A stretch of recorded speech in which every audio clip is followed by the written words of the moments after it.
گوجری زبان میں اپڈیٹ سنیے۔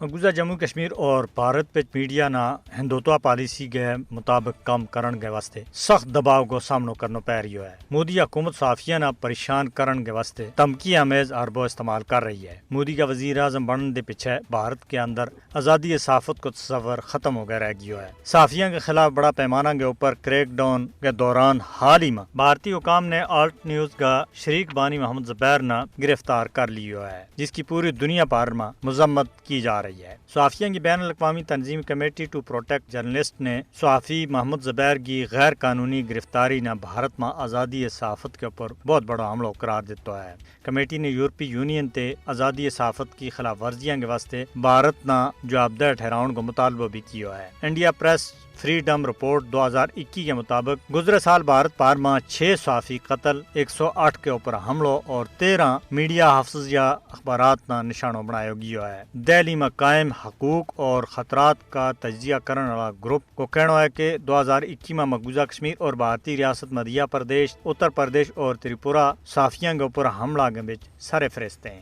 مقبوضہ کشمیر میں صحافی برادری نے ہمیشہ تے ہی بہت زیادہ دباؤ میں اپنی پیشہ ورانہ ذمہ داری ادا کرنی پئی ہے۔ 5 اگست 2019 کے قابض بھارتی حکومت کا طرف سے صحافیوں کے خلاف کریک ڈاؤن کے بیچ مجھ زیادہ بد ہوا ہے۔ مودی اور اس کا مددگار بھارت اور مقبوضہ جموں کشمیر کے بیچ میڈیا نہ دباؤ میں آن کے اپنا جرائم نہ لکاؤن کی کوشش کسی بھی صورت میں نہیں کر سکتا۔ بی جے پی کی قیادت والی حکومت نہ بھارت اور مقبوضہ جموں کشمیر کے بیچ پریس نہ دباؤن کی سزا ملنی چاہیے۔